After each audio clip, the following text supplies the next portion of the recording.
सभी का JK 24/7 में आपके साथ मैं हूं ऐश्वर्या। हमारा पूरा भारत देश और खासकर उत्तर प्रदेश इस वक्त कोरोना की भयानक त्रासदी से गुजर रहे हैं। पिछला एक महीना हमने देखा जब कोरोना की दूसरी लहर का संक्रमण अपने चरम पर था, एक ऐसे चरम पर जिसके लिए कोई भी तैयारियां नहीं की गई थी। एक साल का वक्त बीता पिछले लॉकडाउन से इस मार्च के महीने तक।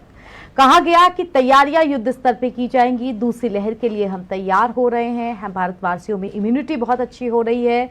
जिस तरह से हमने पहली लहर को पार कर पाया वैसे ही दूसरी लहर भी पार कर लेंगे।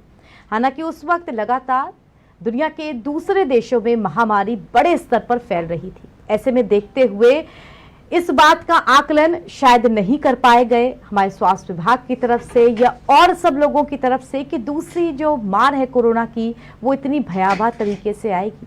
बार बार इस चीज को कहा जा रहा है, स्वास्थ्य सुविधाओं का, स्वास्थ्य व्यवस्था का इतना लचर रवैया देख के कि क्या हमने कुछ प्रतिशत की भी तैयारी की थी। क्योंकि जब कोरोना का दूसरी लहर का संक्रमण चरम पर था तब ऑक्सीजन की भारी किल्लत, मौतों की संख्या इतनी ज्यादा बढ़ी। हर वो मूलभूत चीज जो कि उस वक्त जान बचाने के लिए जरूरी थी या जिससे संक्रमण रोका जा सकता था वो मौजूद नहीं रही। नतीजा तूफान का हमने सीधे सामना किया, हमारे पास बचाव का कोई तरीका नहीं था। अब आते हैं चुनाव की बात पे। जिस समय संक्रमण चरम पर शुरू हुआ था उसी वक्त चुनाव भी चरम पर थे। हमारे पड़ोसी राज्य पश्चिम बंगाल में भी चुनाव थे, अलग अलग चरणों में चुनाव थे, वहां पर प्रचार भी जमकर हुआ। साथ ही उत्तर प्रदेश में भी पंचायत चुनाव 4 चरणों में कराए गए। इन 4 चरणों में शुरुआत के 2 चरण बाद ही संक्रमण इतना ज्यादा बढ़ा कि इस बात को लेकर के कहा गया कि क्या चुनाव स्थगित नहीं कराए जा सकते हैं। जिस तरह की भयावह स्थिति है, हर आम और खास में डर का माहौल है। बहुत सारी मौतें हम देख चुके हैं, वो चाहे किसी आम व्यक्ति की हो या फिर एक वक्त ऐसा भी था जब प्रदेश के CM से लेकर एक्स CM तक सभी कोविड पॉजिटिव थे। लेकिन फिर भी पंचायत चुनाव हुए, 4 अलग अलग चरणों में हुए। आखिरी के 2 चरण कितने भयावह साबित हुए और इसका आकलन इसी बात से लगाया जा सकता है कि जिस 29 तारीख को आखिरी चरण समाप्त हुआ तभी से जो लॉकडाउन का सिलसिला शुरू हुआ वो अब तक कायम है। सोचिए स्थिति कितनी भयावह होगी। अब बात उन कर्मचारियों को लेकर के और उन कर्मचारियों की मौतों को ले रख के जिन पर आज हम चर्चा करेंगे। उनमें सबसे बड़ी संख्या में शिक्षक हैं। हालांकि और भी कई कर्मचारी थे जिसमें लेखपाल और अलग अलग संघ के जिनकी चुनाव में ड्यूटी लगती है, लेकिन शिक्षकों की बात सबसे ज्यादा इसलिए क्योंकि जो ब्यौरा आया था उसमें 1000 से ज्यादा करीब शिक्षकों की चुनाव की ड्यूटी के दौरान अलग अलग तरीके से बीमार या संक्रमण होने के कारण मौत की बात कही जा रही है शिक्षक संघ की तरफ से। लेकिन दूसरी तरफ सरकार अपने ही मुगालते में है। कहा गया कि सिर्फ 3 शिक्षक ऐसे थे जिनकी मौत कोविड संक्रमण से हुई, जिनकी मौत चुनाव की ड्यूटी के समय हुई। लेकिन दूसरी तरफ जब विपक्ष का दबाव जब जबरदस्त रहा, जब शिक्षक संघ की तरफ से जबरदस्त इस बात को रखा गया पूरे सबूतों के साथ कि कैसे शिक्षकों ने पंचायत चुनाव के दौरान अपनी ड्यूटी की और अलग अलग जगह संक्रमित होने के चलते विभिन्न कारणों से उनकी मौत हुई। खैर, विपक्ष का दबाव अब कुछ तेवर नरम पड़े हैं। CM की तरफ से भी, सरकार की तरफ से भी इस बात को माना जा रहा है कि मृत्यु होती है, उन सभी के साथ हमारी संवेदनाएं हैं। ये सब अच्छी बात है, लेकिन ये संवेदनाएं तब कहा गई थी जब आप 1000 से ज्यादा का आंकड़ा समेट करके 3 पर लेकर के आ रहे थे। अंदाजा लगाने की कोशिश करिए उनके परिवारजन, उनके अपने वो किस हालात में होंगे, उन पे क्या बीती होगी उस वक्त जब कोई अपना घर का सबसे कमाता हुआ सदस्य अपनी जान से हाथ धो बैठता है, वो भी कोविड संक्रमण के चलते। खैर, इसी पर हम चर्चा करेंगे और बिना देर किए हमारे साथ जो मेहमान जुड़ चुके हैं उनका परिचय आपसे करा देते हैं। हमारे साथ विजय कुमार जी जुड़े हुए हैं। आप नेशनल प्रेसिडेंट हैं एटपा के। सर, बहुत स्वागत है आपका हमारी इस चर्चा में। सर, जब बात शिक्षकों की होती है तो महत्वपूर्ण इसलिए भी हो जाती है कि शिक्षक हमारे समाज का मार्गदर्शक भी होता है और वो शिक्षक जब लोकतंत्र का सबसे प्रमुख त्योहार जिसे हम चुनाव मानते हैं वो आता है तो उसमें पुरजोर तरीके से वो आगे आता है और सभी तैयारियों में, उसके सारे चरणों में परिणाम आने तक पूरी अपनी सहायता करता है। ऐसे में शिक्षकों ने अपनी पूरी ड्यूटी निभाई पंचायत चुनाव के दौरान, लेकिन जिस तरह का रवैया सरकार की तरफ से किया गया, डेटा नहीं माना जा रहा था, सारे सबूत दिए जा रहे थे, फिर भी नकारा जा रहा था, क्या कहेंगे इसे आप? सबसे पहले तो मैं ये कहना चाहता हूँ कि जब कोरोना का दौर चल रहा था और सेकंड लहर लगभग आ चुकी थी, उस दौर में पंचायत चुनाव कराना ही नितांत गलत था। और बार बार संगठनों की तरफ से, तमाम सारे लोगों की तरफ से बार बार कहा जा रहा है कि पंचायत चुनाव ना कराए जाएं। लेकिन पता नहीं निर्वाचन आयोग को क्या था, सरकार को क्या था, किस लिए ये परेशान थे। ठीक है, लोकतंत्र में चुनाव एक अहम हिस्सा है, लेकिन जान की बाजी लगा करके चुनाव हमारे समझ में, क्योंकि लोकतंत्र में जब लोक ही नहीं रहेगा तो तंत्र की क्या बात करेंगे।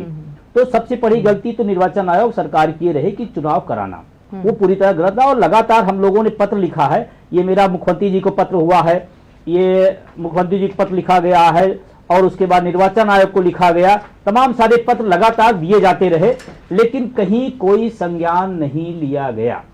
ये कहिए, चाहे हठधर्मिता कहिए या जो भी आप समझिए।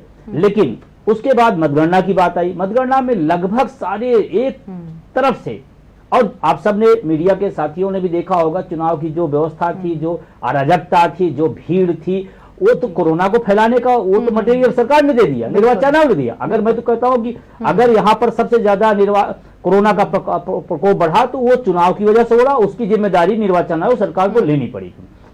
मतगणना के लिए सुप्रीम कोर्ट में आई कि हम गाइडलाइन जारी कर रहे हैं, ये करेंगे वो करेंगे, कहीं कुछ नहीं। आप सबने दिखाया अपने चैनलों से, आप तो लगातार दिखा रहे थे, एक भीड़, चारों तरफ भीड़ ही भीड़। जहां कहा जा रहा है कि मास्क जरूरी, 2 गज दूरी, मास्क जरूरी, वहां पर आप रैलियां करवा रहे हैं, मीटिंगें करवा रहे हैं। तो ये दुखद रहा, और उसकी वजह से हमारे उत्तर प्रदेश के अंदर, देश के अंदर बहुत सारे शिक्षक, कर्मचारी शहीद हुए।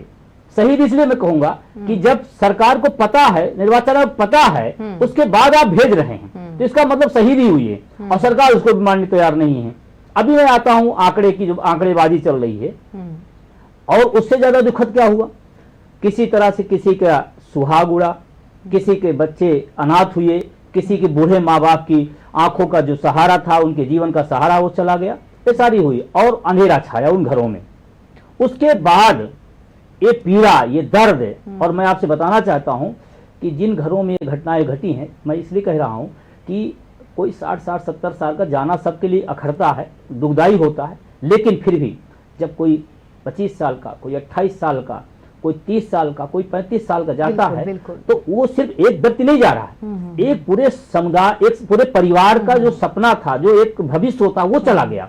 और बहुत सारे ऐसे परिवार हैं, अंबेडकर नगर के हमारे जिला अध्यक्ष शीतला प्रसाद मिश्र थे, अकेलौता पूरे परिवार में कमाने वाले व्यक्ति हैं, 2 बच्चे हैं, बीबी हैं, तो ऐसे हालात में अब उनकी जिम्मेदारी कौन लेगा।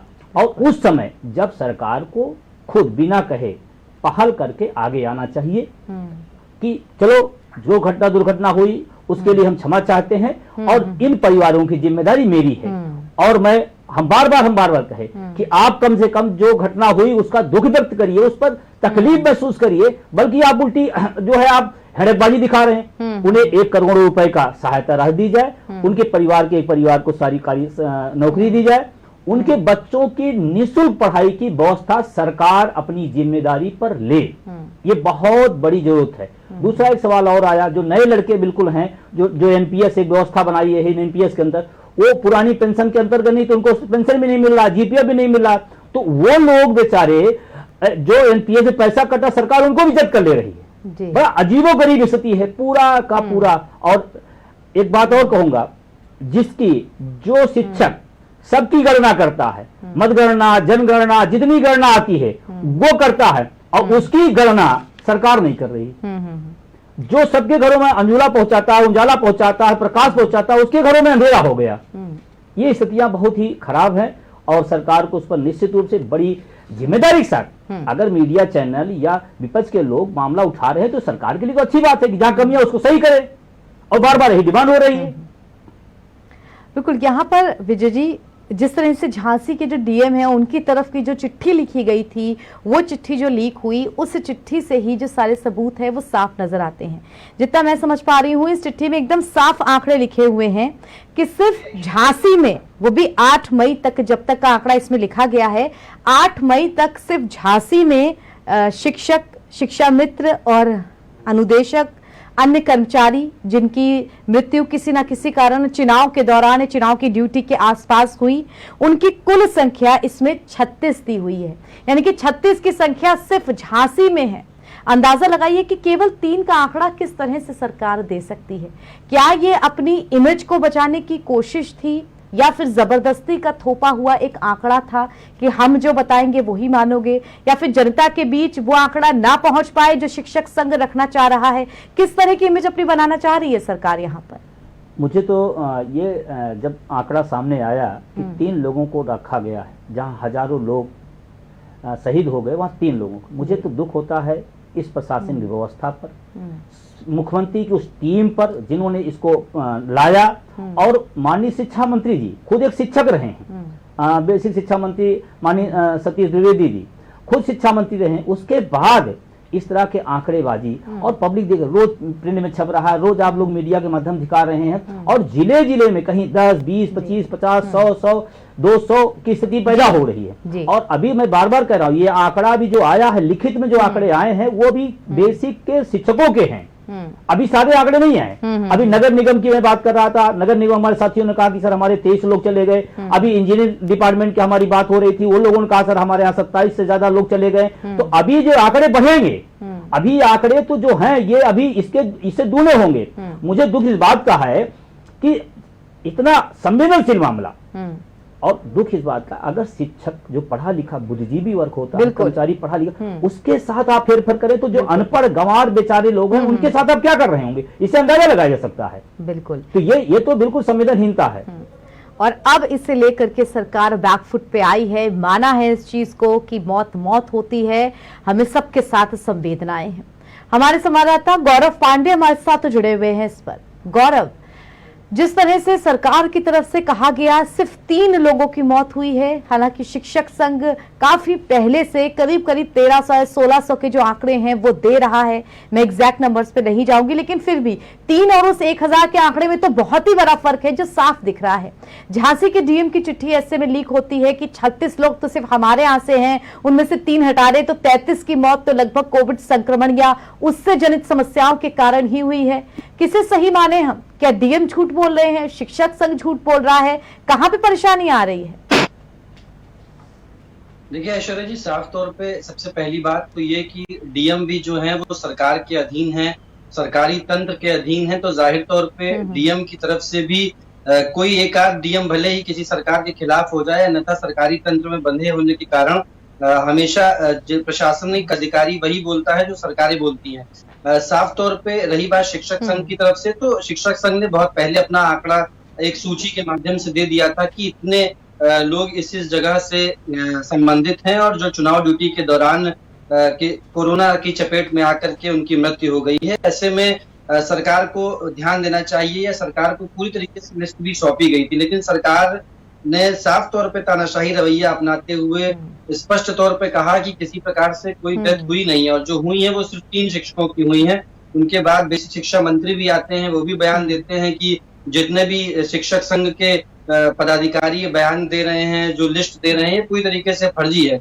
लेकिन अब जाकर जब सरकार को ये समझ में आ गया कि सारे शिक्षक संघ लगभग एक होते नजर आ रहे हैं, तमाम जगहों पर शिक्षकों के मरने की खबर सामने आ रही है, और ऐसे में मौत का जो आंकड़ा है वो वाकई निकल कर आया। जब सरकारी तंत्र में बंधा जिला अधिकारी स्वयं अपनी चिट्ठी के माध्यम से अवगत करा रहा है, तो जाहिर तौर पर सरकार को बैकफुट पे होना पड़ा, और बैकफुट का नतीजा है कि विपक्ष भी पूरी तरीके से हमलावर होता जा रहा है। अखिलेश यादव ने तंज कसा ट्विटर के माध्यम से, इसी प्रकार से प्रियंका गांधी वाड्रा ने भी ट्विटर के माध्यम से शिक्षकों के प्रति संवेदना व्यक्त करते हुए ट्वीट किया था। तो जाहिर तौर पे सरकार को बैकफुट पे होना पड़ेगा, लेकिन अभी भी सरकार ने कुल रूप से ये मानने से इनकार कर दिया है कि जितने शिक्षकों की बात की या शिक्षकों की सूची जो दी गई है शिक्षक संघ की तरफ से वो सही है। फिलहाल सरकार को उस वक्त चेत जाना चाहिए था, जो कि तमाम लोग, आम व्यक्ति भी यही कह रहा था कि चुनावों को टाल दें, चुनाव बढ़ा दें, तो जरूरी था उस वक्त सोचना, लेकिन सरकार देर आई लेकिन दुरुस्त नहीं आई, ये कह सकते हैं। गौरव, यहाँ पर यह भी एक बात है, लगता है सरकार अपनी इमेज में डेंट ना आए उसको बचाना चाह रही थी, लेकिन इतना दबाव विपक्ष की तरफ से, शिक्षक संघ की तरफ से पड़ा, क्योंकि जो सच्चाई थी वो साफ साफ उजागर हो गई कि अब डेंट नहीं, अब तो लगता है पूरी इमेज ही बिगड़ चुकी है बड़े बड़े दाग धब्बों के साथ।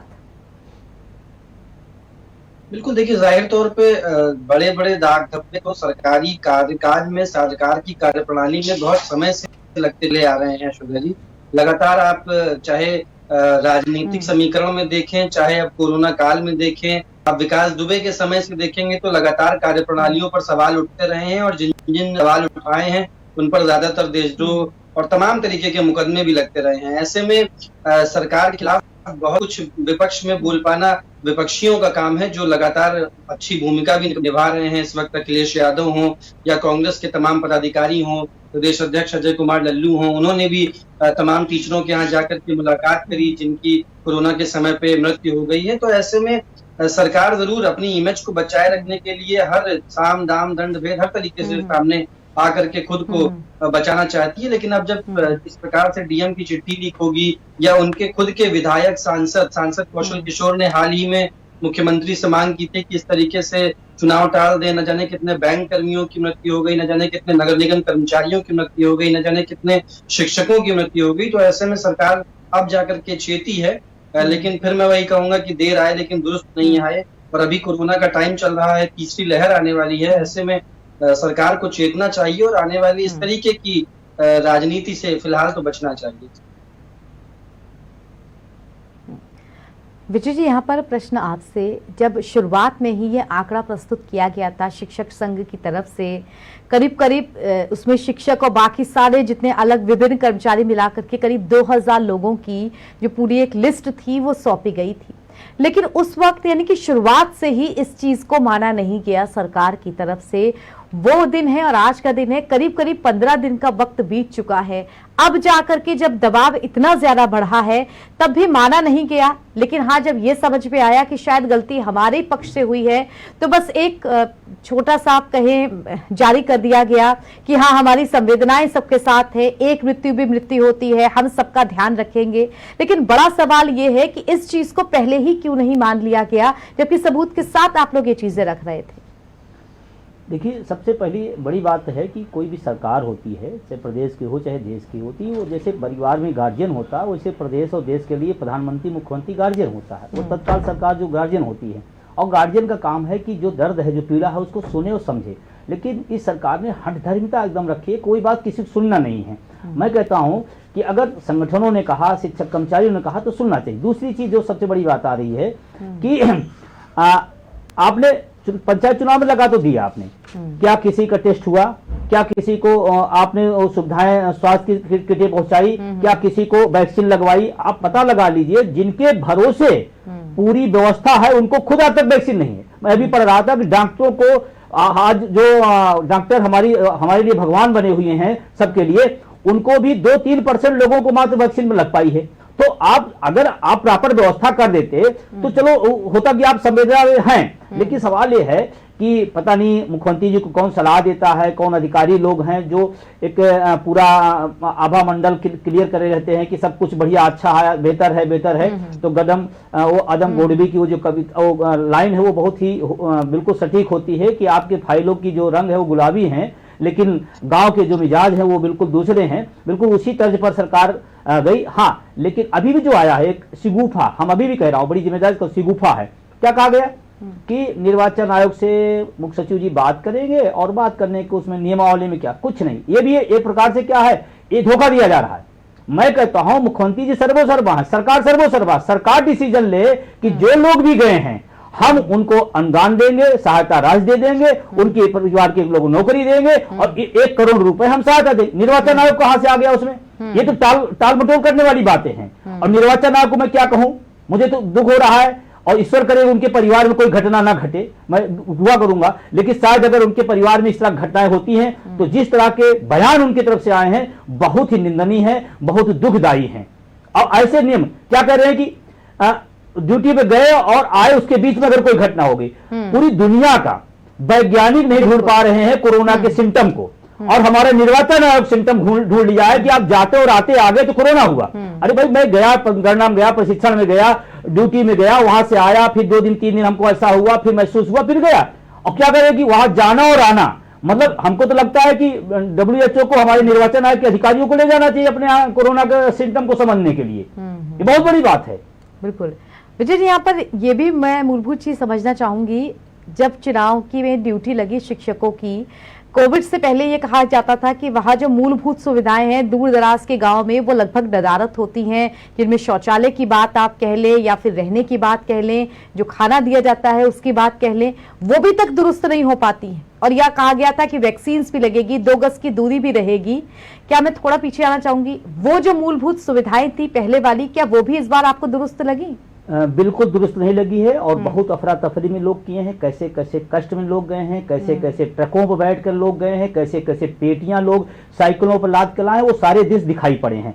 मैं कहता हूं कि और ये काम कौन कर रहा है? शिक्षक कर रहा है, कर्मचारी कर रहा है, डॉक्टर कर रहा है, नर्स कर रहा है, जो भी अपनी अपनी सेवाएं हैं दे रहे हैं। और कहने को होते लोक सेवक हैं। लोक सेवक कहाँ है इस समय? मैं तो कहता हूँ 1-2 छोरों को अपवाद छोड़ दीजिए कि कौन सांसद, कौन MLA, कौन MP कहाँ दिखाई पड़ रहा है? सब अपने घरों में बैठे हुए हैं और आपने छोड़ दिया उनको। और जब सामान्य स्थिति हो जाएगी तो लोक सेवक बन के वो बनकर के आए। और हम अब ये बता दें, इस पूरी व्यवस्था में पिछली बार जब ये कोरोना आया तो यही बेसिक शिक्षक के लोग, तमाम सारे विभागों को लोग कई हजार करोड़ रुपए सरकार को दिए।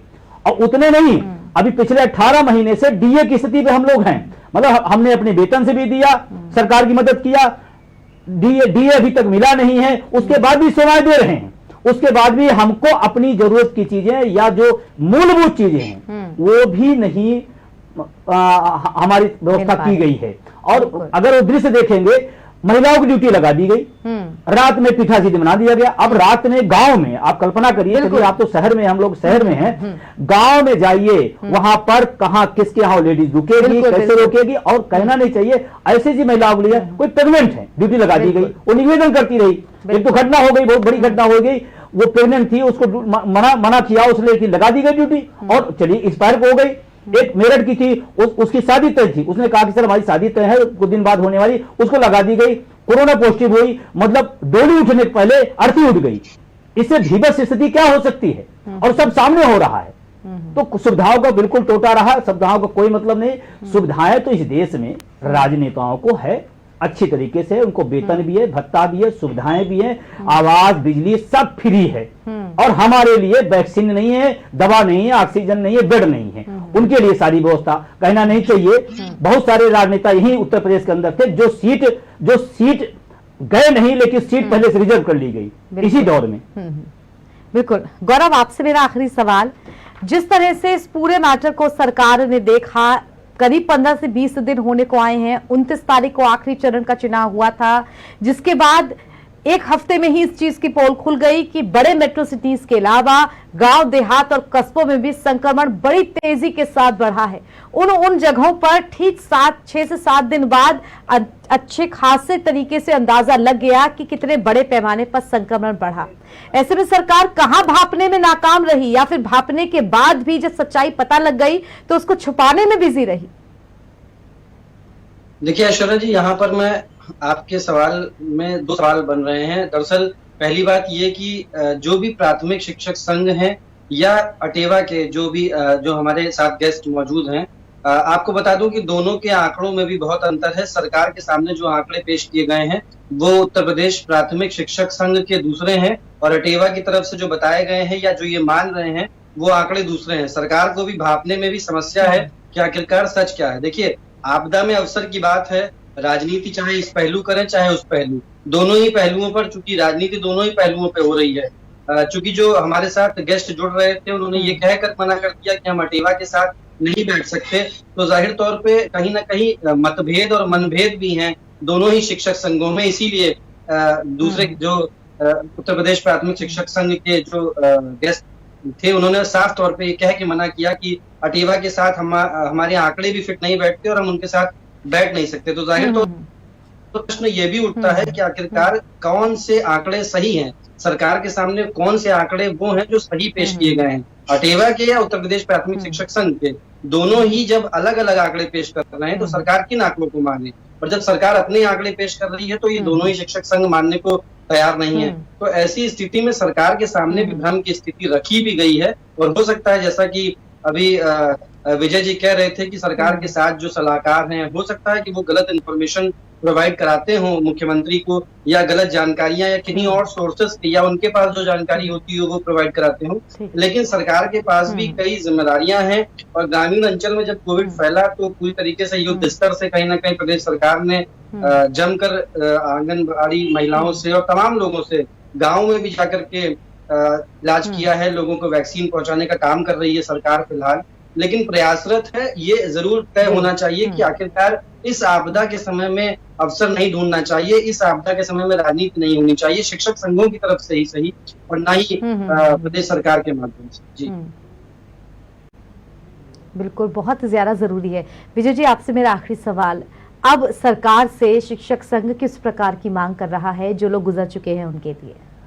बस सरकार से पहले भी निवेदन था, अब भी निवेदन है, जो लोग भी इन दौर में, कोरोना के दौर में, जो भी शिक्षक कर्मचारी, डॉक्टर, नर्स, सफाई कर्मचारी जो भी हैं, उन सबको 1 करोड़ की सहायता दी जाए, उनके परिवार के एक व्यक्ति को सरकारी नौकरी दी जाए, और उनके बच्चों की शिक्षा की व्यवस्था सरकार करे, ये बहुत जरूरी है। और तभी हमें ऐसा लगेगा कि जब हम संकट में थे तो हमारी सरकार हमारे साथ खड़ी हुई, हमारी व्यवस्था को रखी, या जो बच्चे अभी आने वाले समय में उनके सामने बड़ी चुनौतियां हैं। मैं एक बात इसलिए कहना चाहता हूं कि जो नौकरी में लोग जाते हैं, ये तो मिडिल क्लास के लोग, लोअर क्लास के लोग, उनके पास और कोई विकल्प नहीं होता है। वही एक नौकरी तमाम उस परिवार के जो सदस्य होते हैं उनकी देखभाल के लिए होती है, तो उनकी व्यवस्था करे। मैं सरकार से डिमांड करता हूं, और माननीय मुख्यमंत्री जी योगी हैं, संत हैं, उनको तो और धर्म और मानवता की दिशा में आगे बढ़ना चाहिए। बिल्कुल, बहुत ज्यादा जरूरत है इस वक्त कि सरकार संवेदनशील हो उन सभी लोगों के प्रति जो कि कोविड की ड्यूटी के दौरान गुजर गए, उनमें शिक्षक और तमाम वो अन्य कर्मचारी शामिल हैं। हालांकि इसमें लगातार इस बात को कहा जा रहा है कि इस बात की क्या सबूत कि वो शिक्षक उसी चुनाव की ड्यूटी के दौरान संक्रमित हुए हों, संक्रमण कहीं और से भी आ सकता है। लेकिन उसका जवाब ये है कि संक्रमण एक महामारी की तरह है, और वो महामारी जिस घर के अपने को ले गई, अंदाजा लगाइए उस पर किस तरह की पीड़ा बीत रही होगी। इसलिए ये वक्त आंकड़ों में खेलने का नहीं है, ये वक्त पक्ष विपक्ष करने का नहीं है, ये वक्त अपनों को और जो गुजर गए उनको सांत्वना देने का है। फिलहाल बहुत धन्यवाद विजय जी हमारे साथ जुड़ने के लिए। गौरव, आपका भी बहुत धन्यवाद। इस चर्चा से फिलहाल मैं इजाजत लेती हूँ। देश दुनिया की तमाम खबरों के लिए JK 24/7 के साथ जुड़े रहिए। धन्यवाद।